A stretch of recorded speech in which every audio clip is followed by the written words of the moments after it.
कर दिया जाए। तो सरकार क्या कर रही है? वही जो आज बताया, लोन देने वाली स्कीम। वित्त मंत्री ने आज जो घोषणाएं की उसमें करीब 5,20,000 करोड़ रुपए गिनवाए। 20 लाख करोड़ में से ये रकम कम करेंगे तो पीछे बचेगा 14,80,000 करोड़। इसके अलावा सरकार ने लॉकडाउन लगने के बाद 26 मार्च को ही 1,70,000 करोड़ का प्रधानमंत्री गरीब कल्याण पैकेज दिया था, जिसमें सरकार ने कृषि सम्मान निधि जैसी कुछ ऐसी योजनाओं का पैसा भी जोड़ा था जो पहले से ही चलाई जा रही है। बहरहाल 14,80,000 करोड़ में ये रकम भी कम कर दीजिए, बचा 13,10,000 करोड़। अब आते हैं आरबीआई वाले हिस्से पर। सरकार के 20 लाख करोड़ वाले पैकेज में लिक्विडिटी का हिस्सा सबसे बड़ा है, करीब 8 लाख करोड़ यानी कि 40%। लेकिन ये 8 लाख करोड़ रुपए किसे मिला, कहां गया, पूरी बात समझाते हैं। लिक्विडिटी अंग्रेजी का शब्द, हिंदी में कहते हैं तरलता। किसी गाढ़ी चीज को पानी में डालकर तरल किया जाता है, लेकिन अर्थव्यवस्था का गाढ़ापन पानी डालने से तरल नहीं होता, पैसे डालने से होता है। और पैसे कौन डालेगा? रिजर्व बैंक ऑफ इंडिया यानी कि आरबीआई। अर्थव्यवस्था में पैसे का फ्लो नियंत्रित करने का काम रिजर्व बैंक ऑफ इंडिया करता है। मतलब कोई कहे कि नया धंधा शुरू तो करना है लेकिन पैसा नहीं, पैसे का अभाव है, तो इसका इंतजाम अभी आरबीआई कर रहा है। रिजर्व बैंक ने कुछ नियमों में बदलाव किया ताकि बैंकों के जरिए पैसा बाजार में आए और लिक्विडिटी बढ़ जाए। आरबीआई ने फरवरी से लेकर अब तक जो कदम उठाए उनसे बाजार में 8 लाख करोड़ रुपए आने का अनुमान है। इसमें से कितना आया ये अभी कहा नहीं जा सकता।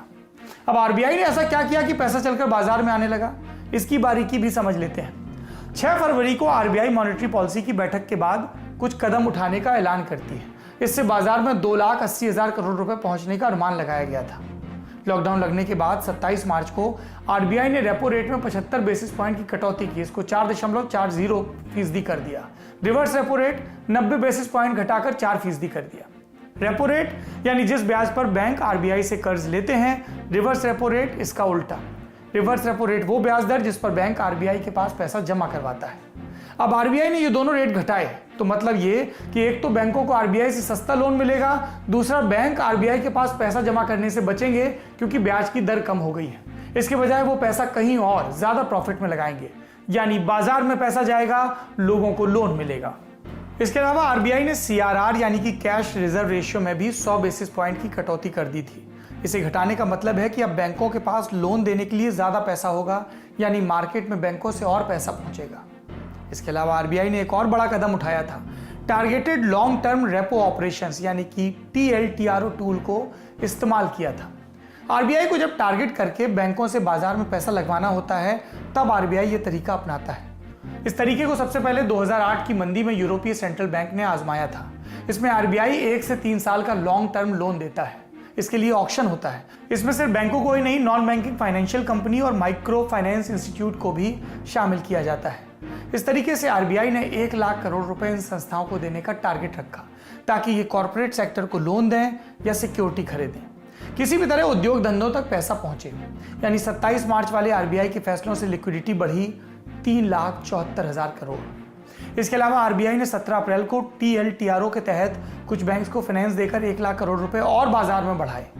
फिर 27 अप्रैल को ही म्यूचुअल फंड्स के लिए स्पेशल लिक्विडिटी फंड में 50,000 करोड़ जारी किए गए। ये सारा पैसा मिलाकर करीब 8 लाख करोड़ होता है। और सरकार वाले पैकेज में कितना बचा था? 13,10,000 करोड़। इसमें से 8 लाख करोड़ माइनस कर दीजिए, बचा 5,10,000 करोड़, यानी जीडीपी का 2.5%। सोशल मीडिया वाले गणित पर जाएं तो 20 लाख करोड़ को अगर देश के 130 करोड़ लोगों में बांट दिया जाए तो हर एक को करीब 15,385 रुपए मिलता। लेकिन ऊपर हमने जो गणित बताया उसके हिसाब से पूर्णमासी के चांद की तरह पैकेज घट गया। अब आपके लिए 3,846 रुपए ही बचे। मतलब सीटीसी और इन हैंड वाला फर्क है। देखना होगा इसका सरकार किस तरह से बंटवारा करती है। प्रधान